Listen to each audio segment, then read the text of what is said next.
আমার বাবা আমার বাসায় হঠাৎ করে হাজির। আমি দেখেই বেশ বিব্রত বোধ করলাম, কারণ বাসা ভর্তি মেহমান। ঠিক সেই সময় সে সেরা একটা পাঞ্জাবি পরে চলে এসেছে। পাঞ্জাবিটা বেশ পুরনো, আবার সেলাই করা। সম্ভবত মা সেটাকে যত্ন করে সেলাই করে দিয়েছে। বাবা এই নিয়ে 3 বার আমার বাসায় এলো। তারপর আমি তাকে নিয়ে স্টোররুমে বসালাম, কারণ বাসা ভর্তি মেহমান। আমার স্ত্রীর জন্মদিন উপলক্ষে তার বন্ধু বান্ধবী, আমার শ্বশুর বাড়ির সমস্ত লোকজন আমার বাসায় এসেছে।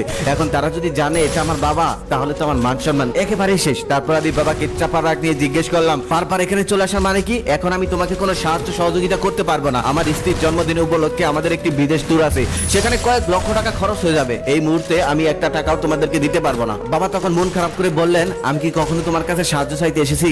আমি কি কখনো তোমার কাছে টাকা চেয়েছি?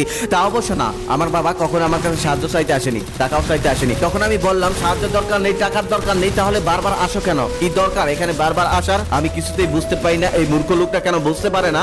আশেপাশে কেউ যদি বুঝে ফেলে এটা আমার বাবা, তাহলে আমার মান সম্মান চলে যাবে। কেন যে এই মূর্খ লোকটা বোঝে না, কিছু কইতেও পারে না, সইতেও পারে না। ঠিক তখনই বাবা মাথা নিচু করে বলল, আজকে সকালে তোমার মা মারা গেছে। আসলে পর জানাজা, তুমি যদি একটু যেতে তাহলে তার আত্মা হয়তো শান্তি পেত।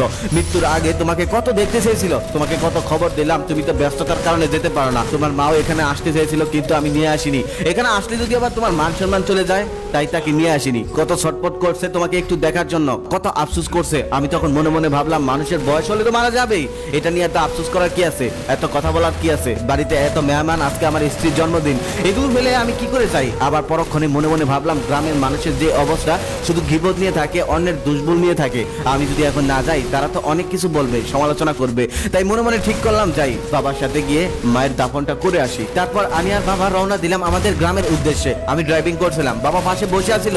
বাবা কোনো কথা বলছিল না, একদম নিস্তব্ধ। দেখে মনে হচ্ছিল সে ভীষণ কষ্টে আছে। তারপর এক পর্যায়ে বাড়ি পর্যন্ত পৌঁছে গেলাম। সেখানে গিয়ে দেখি লাশ মসজিদে আনা হয়ে গেছে, জানাজার নামাজের জন্য সবাই দাঁড়িয়ে গেছে। আমাকে দেখে সবাই সাইড দিল। আমি সামনে গেলাম, সেখানে যাওয়ার পর মাতাব্বর চাচা বলতেছে, বাবা এসেছো?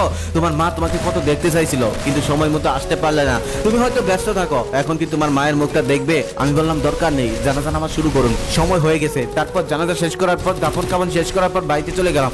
বাড়িতে গিয়ে আমাদের রুমে বসেছিলাম। তারপর আশেপাশের ফুফু চাচিরা এসে কান্নাকাটি শুরু করে দিল আর বলল, বাবা এসেছো? তোমার মা তোমাকে কত দেখতে চাইছে, কত কান্নাকাটি করছে তোমাকে একটু দেখার জন্য, তবে তুমি আসতে পারো নাই। সে আসলে, তবে সে চলে যাওয়ার পর আর 2টা দিন আগেও যদি আসতে, তাহলে হয়তো তোমার মা তোমাকে একটু দেখতে পারতো আর সে একটু শান্তি পেত। তখন বাবা তাদেরকে অনুরোধ করে বললেন, আপনারা একটু এই ঘর থেকে যান, একটু পরে আসুন। তারপর সবাই চলে গেল। প্রচন্ড গরমে আমি টিকে থাকতে পারছিলাম না। ঠিক সেই সময় বাবা একটি টেবিল ফ্যান এনে আমার সামনে চালিয়ে দিল। সেই ফ্যানটা চালানোর পর আমি একটু শান্তি অনুভব করলাম। বাবার দিকে খেয়াল করে দেখলাম বাবাও ঘেমে যাচ্ছে। তারপর আমি ফ্যানটা মুভ করে দিলাম। মুভ করে দেওয়ার পর বাবা আবার আমার দিকে ফিক্স করে দিল আর বলল, আমি এই ফ্যানের বাতাস খেতে পারবো না বাবা, এই ফ্যানটা শুধুমাত্র তোমার, এই ফ্যানটা তোমার জন্যই কেনা হয়েছে।